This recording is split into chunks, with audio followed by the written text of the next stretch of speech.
Hello and welcome to Market Madness, the podcast from GiveMeSport, where every day is like deadline day. And I'm Joel Bell. I'm joined by GiveMeSport senior football correspondent, Mr. Ben Jacobs. And this is what we have coming up on the show today. Okay, cool. So we've got what's going on with West Ham. We don't know if we're going to see a good season, a bad season. We're going to be joined by former Hammers defender, Mr. Paul Konchesky. I used to watch him when I was young, a really, really good player. So I'm really excited to have him on. Then you've also got Mr. Jordan Henderson, the bargain of the summer, transfer window. You know what? Great play so far from Brentford. He's got an assist so far. Who said he was finished? I don't agree so. And we've also got Nathan Collins that's going to be on the show today talking about it. We're going to be looking back at Ballon d'Or, and we're also going to be talking about a special feature this week regarding Canadian wonder kid Jayden Nelson, who overcame cancer as a child and is now aiming for a place at next summer's World Cup. What a big story. And don't forget, everyone, you can get involved too. Do leave your questions for Ben and Fab wherever you are watching, who are currently on live on Facebook. It says Ben and Fab here. You mean Ben and Joel, myself. Feel free to leave the comments, etc. We're currently live on Facebook, YouTube, and X. And if you're listening back in the future, please do make sure that you're following us on at GiveMeSport, so you can see when we're doing the live shows. You can get your notifications and get the news minute by minute as it happens. So for more information on any stories discussed today, head over to GiveMeSport website as well. Follow us on socials. Get your questions in as we're on the live show. Ben, I think it's time for us to bring you in. Good morning. How are you? I'm doing okay, man. Like, bit of a mouthful there with the intro. I hope everything's been going okay since transfer deadline day. Yeah, I've relaxed. I have a little bit less facial hair and a whole lot more sleep. Right. Can you talk to me really quickly? Transfer deadline day. Could you feel this year that there was a lot more attention towards yourself and GiveMeSport as well? Yeah, absolutely. I mean, it's great to see GiveMeSport grow in the last few weeks. We've brought on the likes of Paul Gilmore, who we'll hear from in his Nathan Collins interview. Naturally, we have our online aspect too. And I think I'm right in saying and can reveal that we had over 1 million sessions on deadline day alone. And we got over 1 million for our deadline day shows of Market Madness as well. And we have this sort of authority arm, as we call it, on GiveMeSport. Myself, Fabrizio Romano, Tom Bogart, who's been covering MLS over the last few years, Neil Moxley, Andy Dillon, and many, many more. So it's great to sort of see GiveMeSport grow, and stay tuned, because even on this very show, I've got a couple of bits of breaking news up my sleeve. I'm sure you always do. But I want to talk to you about Ballon d'Or. That was the place to be this week. I don't know where my invite was. I thought the French speaking was going to get You weren't on the red carpet. I was not on the red carpet, but you were covering it. Talk to us, man. How was it out there? Yeah, fantastic. I always enjoy the Ballon d'Or and the debate around it as well. Several awards handed out. The Yashin Trophy was really special on the women's side. Hannah Hampton won it. She spoke very passionately. She paid tribute to the late Matt Beard, and of course we send our best to his family following his sad passing. And it's nice to see those new awards and the women's game being recognised. But as far as the big two awards are concerned, Ousmane Dembele and Aitana Bonmati winning each of them. Bonmati, the third consecutive year, and I do think she's the best player in the women's game, so you can definitely make an argument for her taking the accolade again. And yet, by the same token, she missed a penalty as England won the Euros, and she didn't win the Women's Champions League because your very own Arsenal did. And there are a few Arsenal players up there, most notably Alicia Russo, who finished in third place. And I think a lot of British fans and Arsenal supporters would be saying maybe this should have been Russo's year, but Bonmati is such a phenomenal player, and that's the beauty of the Ballon d'Or. You debate these things. And then on the men's side, Dembele, what a season, won the quadruple, Champions League winner, first time PSG have won that trophy. And again, there was a lot of debate around should it have been Dembele or Yamal. Dembele for me was a worthy winner. Yamal will take it one day, and he got the trophy for the best under-21 player. And then if you look a bit lower down, Mo Salah, Cole Palmer, Harry Kane might all be quite disappointed, Joel, with where they placed. And one of the big surprises for me was Kane only 13th. not even in the top 10 or the top 5. But I think on balance, I've got no real dispute, if I give you my personal opinion, with Bonmati and Dembele winning those 2 awards. What do you think, though? I agree with you, Dembele winning, and I'm just happy that Cole Palmer was in the top 10 because, yes, I'm an Arsenal fan, but I have clearly stated that Cole Palmer is my favourite player in the Premier League. But considering the fact that he didn't play Champions League football, yes, he won the Club World Cup and the conference, but I mean, for me, he should be, I'll say, kind of thankful that he's there in the first place. I think he's the first player to have not played in the Champions League and been in it since, I think it was Neymar, actually. The start was, but yeah, so he's done really well. I do understand your comment regarding Harry Kane, but I think the person who should feel a little bit disheartened is Rafinha, because I believe he was actually better than Lamine Yamal during the course of the season. But Yamal is the superstar, so he gets the plaudits. But yeah, overall, really good. Happy for Dembele, and I hope he enjoys it. It's a great story. And one final thing as well, Joe. You haven't mentioned your guy, Victor Gyökeres. He got a trophy. Don't know if you can really claim it from Arsenal's perspective because it was down to 63 goals for his country, Sweden, and Sporting. But there you are, celebrating anyway. And Arsenal women won the club team of the year. Yeah, that was brilliant. That was really good to see the Arsenal win. But going back to Victor Gyökeres, I was there celebrating, and I'll tell you what, not just me, Arsenal socials, they clipped it up.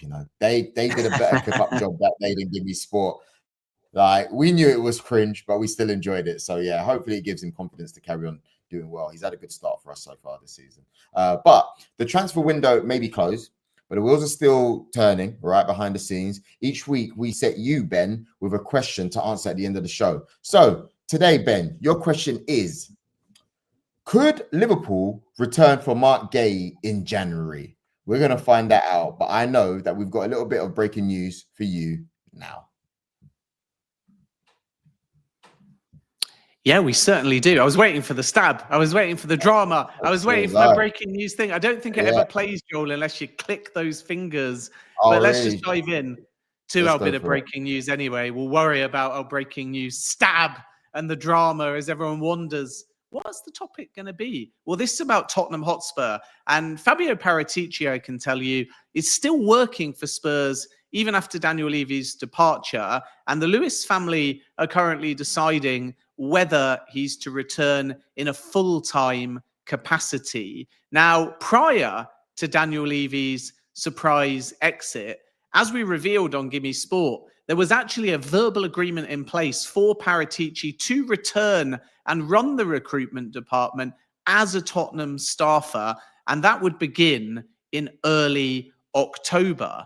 But Levy went, and now Paratici's full-time position has been cast into some doubt because Joe Lewis's family, in particular his daughter Viv, his son Charles, and the grandson-in-law Nick Bocher, have decided to take a more active role in the club, and they are now to take the final call as to whether they're going to honour this agreement between Levy and Paratici for the latter to return, or whether they're going to go in a different direction. Now, sources say Paratici has been telling industry insiders he was going to be returning to Spurs as a staffer before the transfer window even shut. If that now doesn't happen, and I should stress it remains a possibility, Paratici is still also a consultant with Tottenham, as he was during the summer window. And what's happened in the last kind of 24, 48 hours is Paratici has accepted an 18-month suspended prison sentence for his role in Juventus's financial scandal. And that followed an initial 2.5-year ban for alleged financial irregularities, even though Paratici denied any wrongdoing. Paratici's ban expired in July, and the suspended sentence he's now agreed to with Italian prosecutors is one, from Paratici's perspective, that is quick and involves a lack of effectively legal drama, so he can basically get straight back to work. But there's been no admission of guilt from Paratici, and he remains free to work.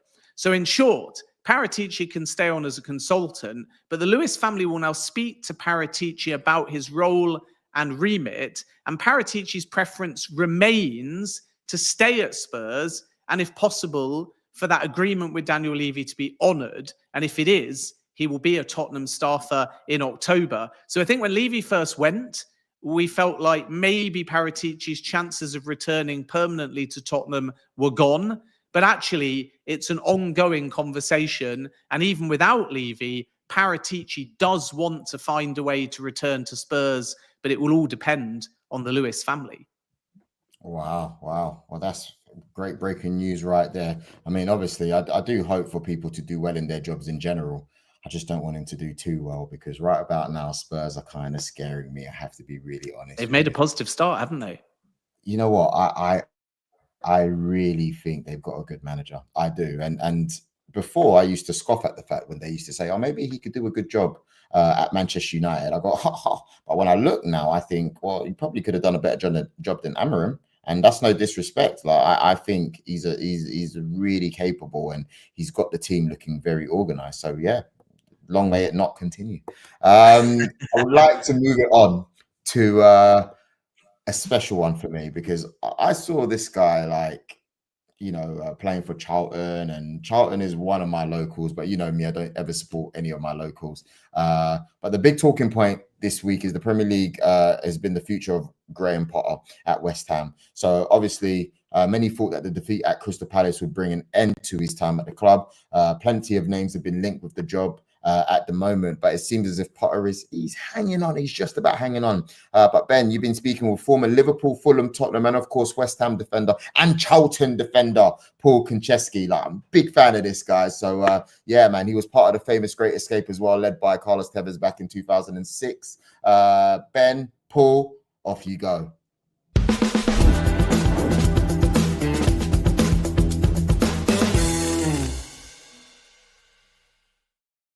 To see you, and thanks for joining us here on Market Madness. We have to start with some really sad news, which is the sad passing of Matt Beard in the last few days. I know from your time as West Ham women manager, you would have crossed paths with him in the dugout, and I'm sure you'd like to start by paying your tribute.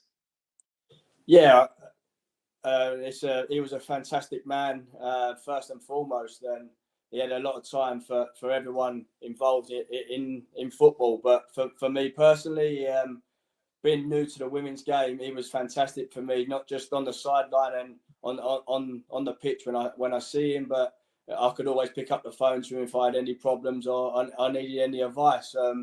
So he's going to be sadly missed within the game, but just with people in general, and I pay my tribute to all his family as well. We wish Matt's loved ones well. There's a book of condolences digitally that Liverpool have opened, but rest in peace to Matt Beard. Let's move on, though, to West Ham United. It's kind of the topic of this show, Paul. What is going on with the Hammers at the moment? And do you think that Graham Potter is going to be able to survive as manager? Well, there's obviously a lot of talk around the manager and the ownership at the football club at the moment, but on-field stuff, results and when we're playing performances, it's not good enough for a club like West Ham. They're second from bottom in the league, and I know there's only 5 games gone, but for the fans as well around the football club, it's not good enough, and time's running out, I think, for the manager with the results he's getting at the moment. Seems to be some division within the West Ham hierarchy if, and it is still an if, we have to say, they make a change. Some, such as David Sullivan, are looking for maybe an interim manager, and then a wider array of bosses could be available next summer. And that's where Slaven Bilic comes in. And others like Karen Brady have already spoken to Nuno Espirito Santo, but he's quite costly to hire, even though he's a free agent. If a change is made, who do you think the right manager is for the job?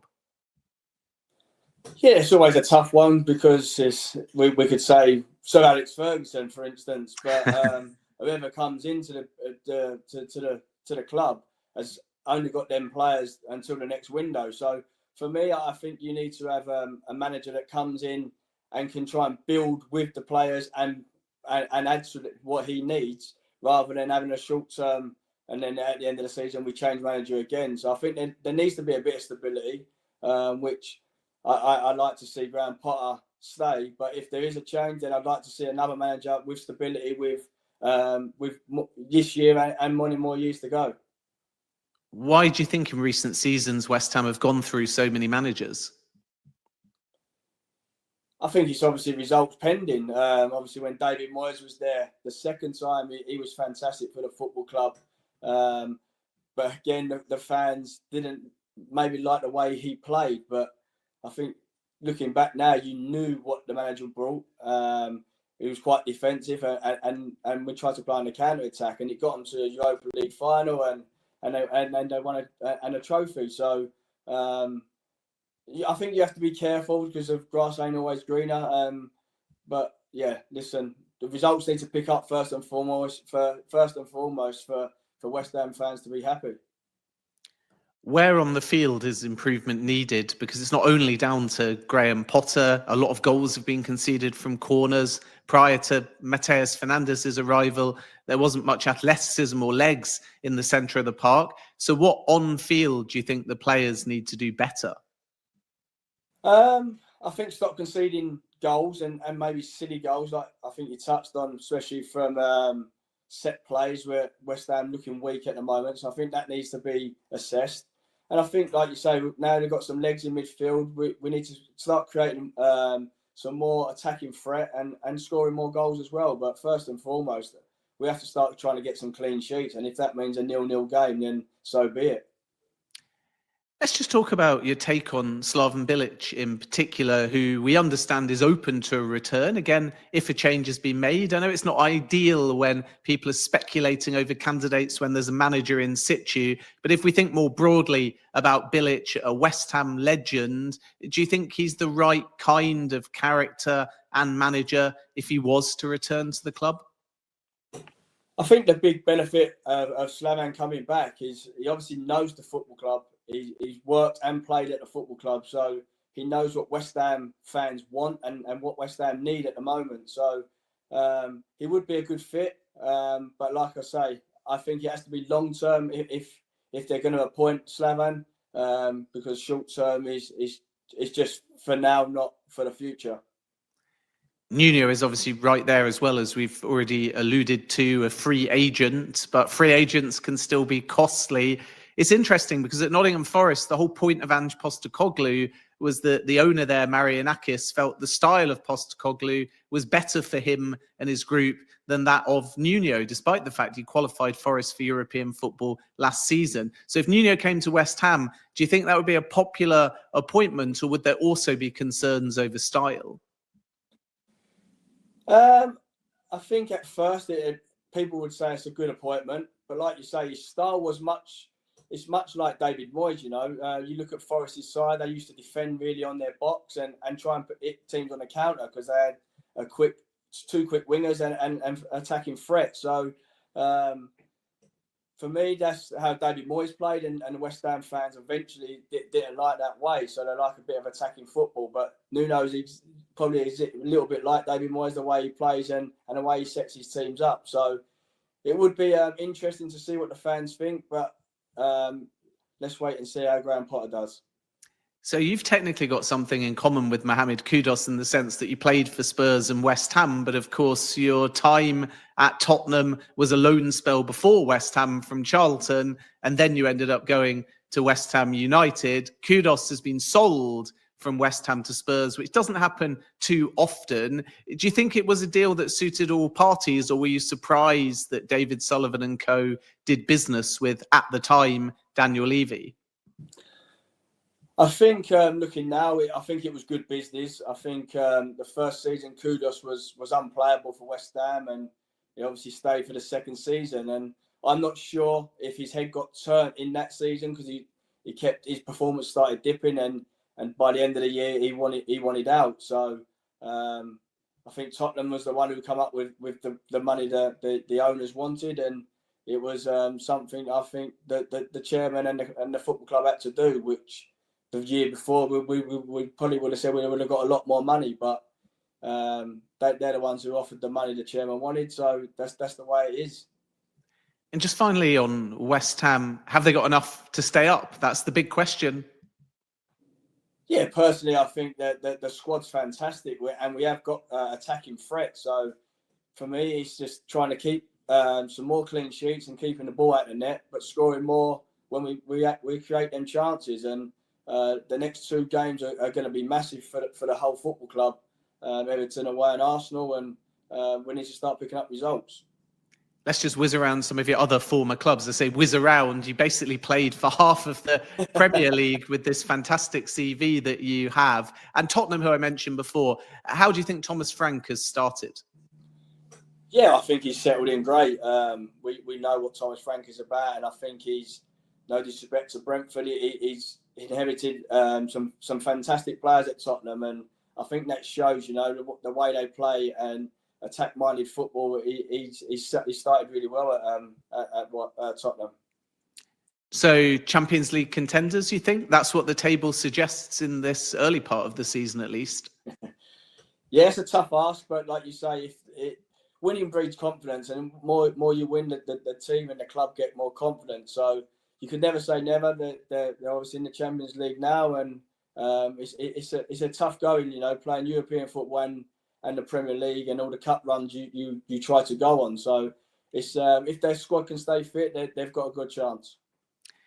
Liverpool, who you were with in 2010, 2011, are certainly going to make the Champions League. It'd be astonishing if they don't, after spending over 400 million over the summer. Alexander Isak and Hugo Ekitike both scored midweek against Southampton, even though Ekitike a minute later was then sent off. What do you make of Liverpool? They're surely the Premier League favourites. And how far can they go in the Champions League? Yeah, I think, like you say, they're favourites. They're 5 points clear at the moment. And at the moment in the Premier League, they probably haven't been firing as much as they would like, but they're winning games. And like champions do, if it takes to the last minute, they're still winning games. And the attacking threat they've got is phenomenal. And that's what's the big key for me. The attacking threat Liverpool have at the moment is something special. And for me, I think they've got a great chance in the Champions League as well of going on a fantastic run and maybe getting to the final. And who knows, once them finals start coming in, it's either. But for me, they've got a fantastic chance of winning the Premier League and the Champions League. And just a quick word on Milos Kerkez as well, playing in your position. How highly do you rate that signing?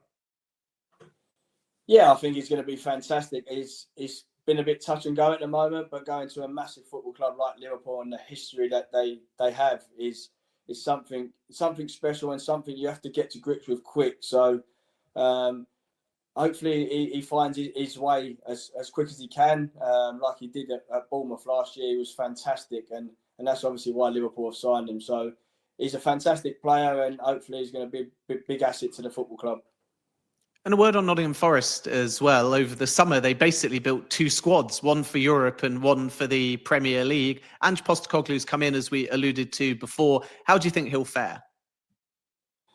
Yeah, I think he's going to take his time because, like we said earlier, his football is a lot different to the old manager. And trying to get his stuff across to the players now is the main priority for them. So to try and do that and win football matches is quite tough. But like you say, he's got two fantastic squads that he can pick from every game. And I think they'll be top half, but I don't think it'll be as the bigger push as I think the fans would like to see. And just a final word on Fulham as well. It was a difficult summer, but they were productive on deadline day, adding a couple of wingers. Where do you think they're going to finish in the Premier League? I got to be honest, before a ball was kicked, I feared for Fulham because everyone else was spending and adding, and Marco Silva wasn't really backed. But from what we've seen so far this season, they look like they're going to be okay. Yeah, I think they'll be top half, maybe 11th, 12th. But I just think that's the manager. I think he's a fantastic manager and he gets the best out of his players that he has. Listen, Fulham have got some fantastic players, but haven't spent like the other Premier League teams. But I think that's Fulham as well. They have a tight-knitted group, and I think that shows with the performances the manager's getting out of the players. And last up, and most importantly, the most selfish question that I will ask. Leicester City, my club. You can probably see behind me Claudio Ranieri lifting the Premier League title, but we're down in the Championship. Are the Foxes going to come straight back up? I expect so. I think they've got some fantastic players, and they've kept some fantastic players from what they had in the Premier League. I think it's just started to click now what players they've got and what the manager wants, and their attacking threats. And that's the biggest part in football. I think if you score goals, you've always got a chance. And I think Fulham, Leicester can score some fantastic goals into a few games, and the wingers again are quick, aggressive, and they're creating chances. So I personally think Leicester will be a team straight back up. That is the correct answer, and we will definitely get you on again if you keep answering like that. I'm easily bought. Paul, great catching up. Keep up the good work, and thanks so much for your time. Thank you, mate. Thank you, guys.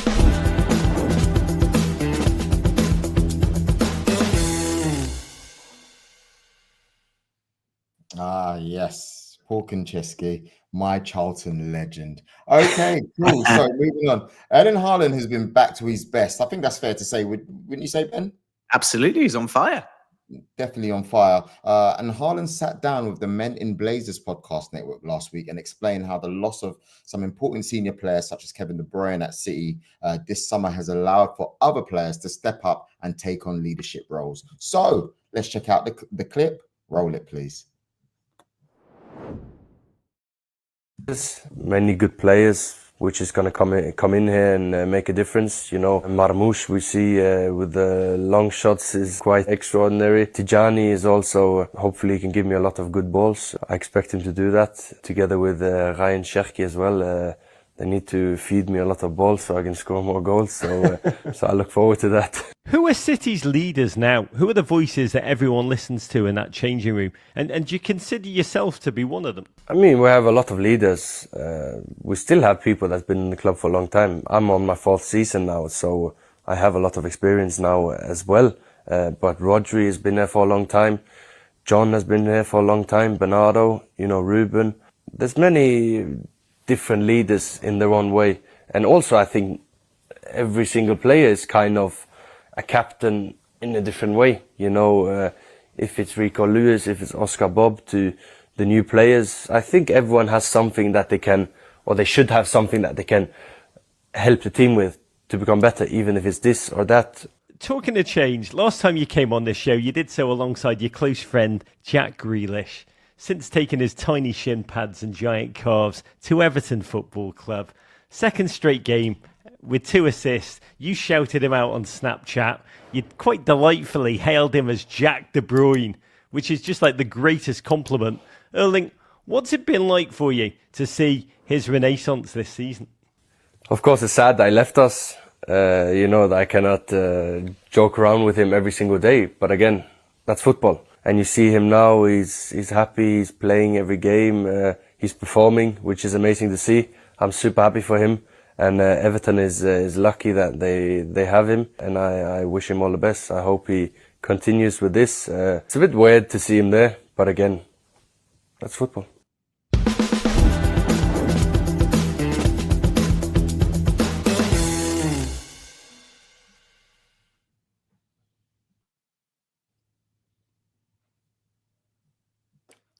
Top interview that was. We have to give a massive shout out to the Men in Blazers podcast. Excellent interview. I want to say though, Ben, we're looking at Erling Haaland here. Does it not surprise you when people kind of question how good he is? I mean, yes, he's having a good season, but in general, why do they not want to give him the title yet as the best ever Premier League striker? He's on his way to it. Yeah, I think it's sort of just like Harry Kane, isn't it? Where when you're a goal scorer like Erling Haaland, you may not have the most touches, you may not have the most influence off the ball, but you're right place, right time, and you're clinical. And people sort of forget with these type of players that because they're so dangerous, they draw defenders in terms of the space they have to move into, the marking, but also the mental headspace of constantly knowing that Haaland can pounce at any point. And I think when Manchester City are not looking fluid, which obviously was for large parts of last season, a player like Haaland can come under scrutiny. Why is he not getting more touches? Why is he not doing more? Even why is he not tracking back? And then when everything is going well, you sort of normalize what an insane goal scorer he is. And you forget about the fact that there's only a handful of players in world football that can replicate his numbers. And it's the same for Harry Kane as well. We said at the beginning of the show, he's only 13th in the Ballon d'Or rankings, and yet his numbers suggest that he should be in a top 3 or in a top 5 season on season on season. But people now in the modern game are looking at all the other parts. And a lot of the footballers that get praise indisputably are the ones that have many touches, that are seen sprinting and running off the ball. And that's why wingers and number 10s glean a lot of attention. But Erling Haaland, not even quietly, unapologetically, has gone about his business at Manchester City since day one. 52 goals in his opening season, 38 in 23-24, 34 last season. And maybe, Joel, that's the only reason why people are not giving him, I think, as much credit as he deserves. One, because Man City didn't have a good campaign last season. And two, the fact that it's gone 52, 38, 34. So this is the season, I think, where Haaland is not going to have a decline in numbers. And by the way, the decline is still outstanding. So just because you started at 52, anything above 30 goals in all competitions is insane. But I sense this campaign, Haaland is not going to be less than 34. He's not going to be less than 38. And he's going to be closer to that 50 plus goals that he got in his opening season at Manchester City. And if he does that, it will only underline once again that he is one of the world's best strikers. And let's also not forget that Harry Kane is in his 30s. Erling Haaland is still only 25. They are definitely top 3. Especially if you include Mbappe, I would actually say. I think Mbappe is probably the only one that is better than Erling at the moment, but that's still yet to see. I'm hearing that we actually have breaking news, and there is a sting. Here it is.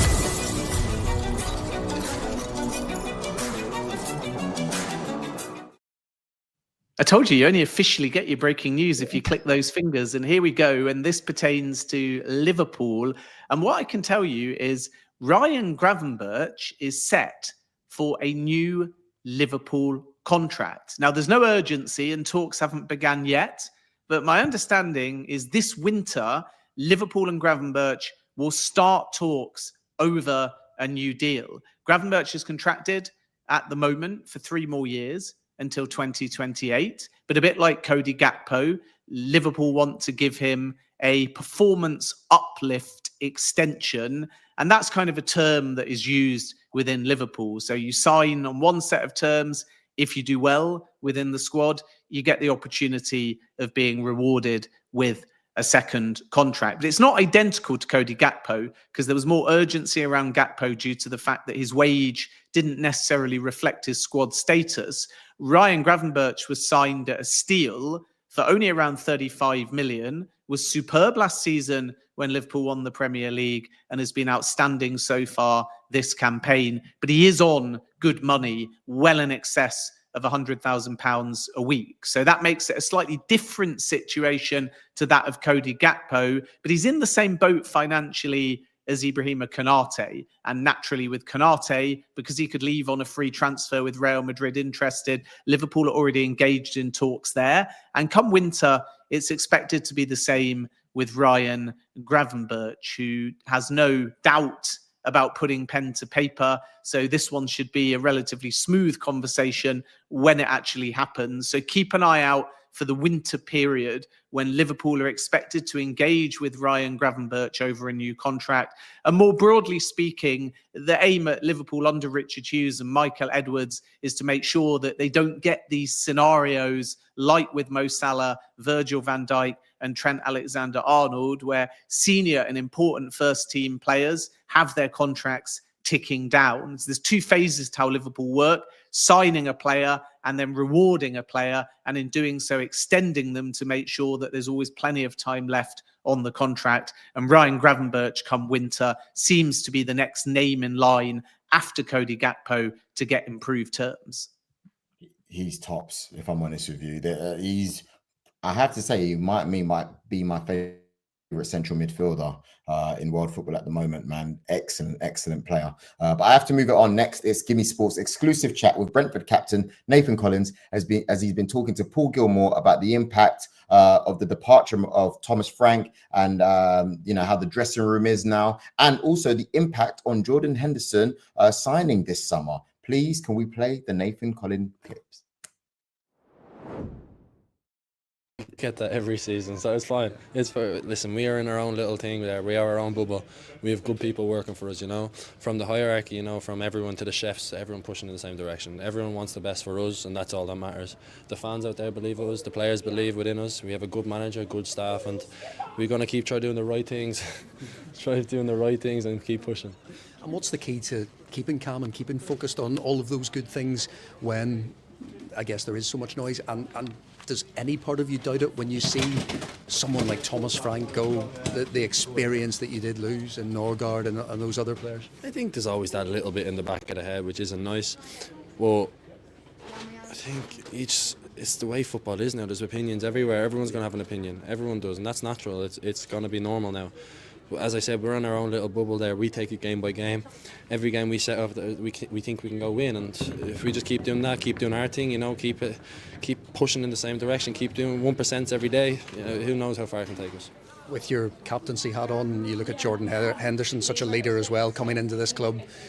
What's it been like to play with him? You saw his assist against Chelsea as well, his quality. No, it's great to have him.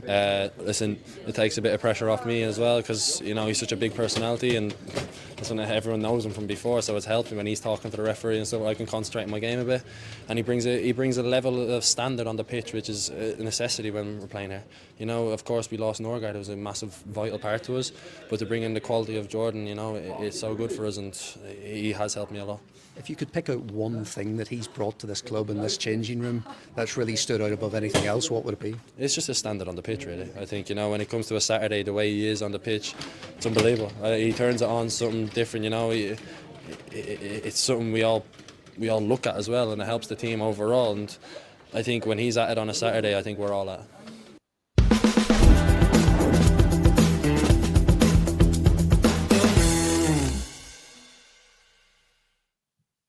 Nice words there about Henderson. Very, very deserved.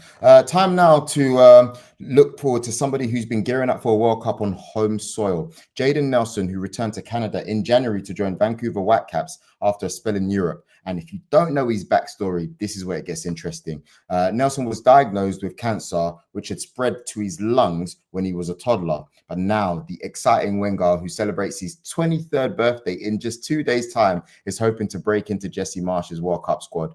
Ben Jacobs, more info. Nelson's story is unique and inspiring. The 22-year-old winger is on the cusp of World Cup selection for Canada, having joined Vancouver Whitecaps in January following a spell in Europe. But Nelson is grateful to even be playing football after being diagnosed at just 18 months old with germ cell cancer, which would eventually spread to his lungs. I had testicular germ cell cancer, and I went through chemo, and after the chemotherapy, it spread it through my lungs. So after that point, the doctor said, there's no chance I'm going to be able to even play football, do anything, active, just because of how I recovered and the whole procedure.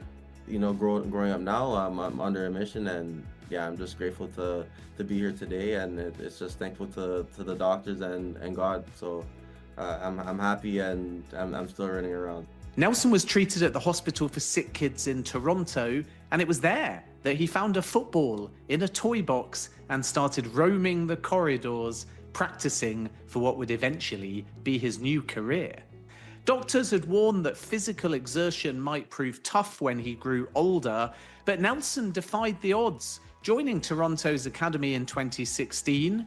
He'd go on to win the 2020 Canadian Championship with Toronto before spells with Norway's Rosenborg and German side SSV Ulm before Whitecaps sporting director Axel Schuster brought him back to Canada.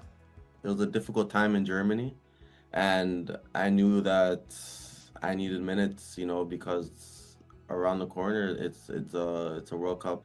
I've seen what Vancouver has been doing in the past few years, and I knew they're going in the right direction. So, speaking to Axel when it was time to actually make that move, he said, the door was always open. They always were scouting me, and So that was another reason why I decided to come to Vancouver, because they always had their eyes on me. So it was a no-brainer to come. Nelson can hardly be missed on the field due to his beaming smile and long wavy hair, not too dissimilar from his idol Ronaldinho, but for Nelson, his cut is far more than just a fashion statement. Ronaldinho, I think he's like hands down the best player ever, but you know, it's just the way how he played with joy and creativity. It's something that drawn me to him, and I try to like take little things from his game to put in mind. You know, people have their speculations of why I have the hair. For me, it's just to remember what I've been through, and it's for me, it's like a symbol of strength. You know, so I like to keep it long, and then to know that when I do see the pictures of me, you know, when I did have chemo and things, and I had no hair, it's just, you know, like look at my hair now, and I was able to overcome that when I was a baby. So yeah, it's just something to keep me grounded, and yeah, that's why I have this long hair. Nelson, there he goes. I mean, like a machete, Ortiz can't stop him. Nelson scored once and got a hat-trick of assists on his debut against Portland, and he now has 3 goals and 8 assists so far this season as the Whitecaps contend for both the MLS Cup and the Canadian Championship. And this summer, Nelson was joined in Vancouver by Bayern legend and 2-time Champions League winner Thomas Müller. He's a legend.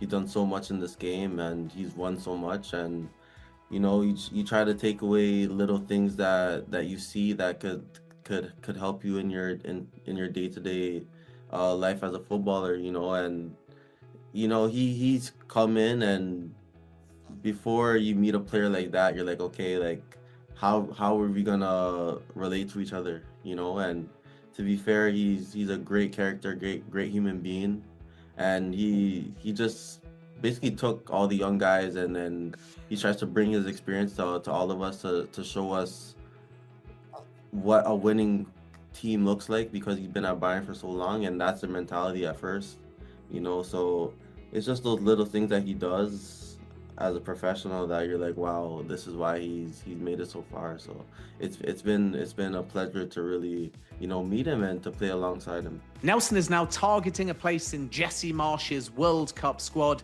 having won 10 caps for Canada already, 5 of which have come this year. He is also eligible for Jamaica, a proud part of his heritage, but had no hesitation in giving his international allegiance to Canada. My grandpa got me into football, and he's Jamaican, so he always wanted me to play for Jamaica, so I always wanted to do that for him. But you know, I grew up in Canada, I'm a Canadian boy, and at home, yes, it's a Jamaican household, but you know, within me, I'm a Canadian guy, so I decided to play for Canada. It's a little bit less than a year that it's gonna be, you know, a kickoff in Toronto or Vancouver, you know, so it's something crazy, you know, and I'm just on the cusp of being in that squad, and I'm just working towards that every day. But I think my chances are top if I keep performing the way how I am and keep going. I'm becoming the player that, you know, we all thought I could be. You know, so I think Jesse's is taking account of that, and I think I'm a Jesse type of player where I'm fast, I'm technical, and you know, I could run a lot. You know, so he likes players like me, and I just have to keep pushing to show that I could be in that squad. Nelson's focus for now is firmly on the Whitecaps, and he's played in over 30 games this season. But Nelson hasn't been put off by a difficult time in Germany with Ulm, and a longer-term goal is to once again play in Europe. And the Premier League is of particular interest, with one North London club in particular closest to Nelson's heart. Arsenal is my squad, so if I get to play for Arsenal one day, it will be amazing. That's my goal, to be in Europe, and that's my dream. Back in the day, Thierry Henry. Now I like Saka. I like Martin Odegaard. I like midfielders that play. You know, I like the new Max Downman. Those type of players that are just quality on the ball. So those are my favorite players so far right now. Nelson is humble, grounded, and clearly thankful to be alive, and he could be one of the stars to look out for next summer at the 2026 World Cup. You know, my mom always told me to remain humble, whether it's good or bad, you know, and I think that always stuck with me. And for me, I'm my biggest critic, and I put myself on a high pedestal, you know, and I want to do well for myself and to really be the best player I could be, you know. So I strive to work towards that every day, and I think working towards that and having the balance of being humble as well, it's a good combination to, you know, to achieve, you know, big things.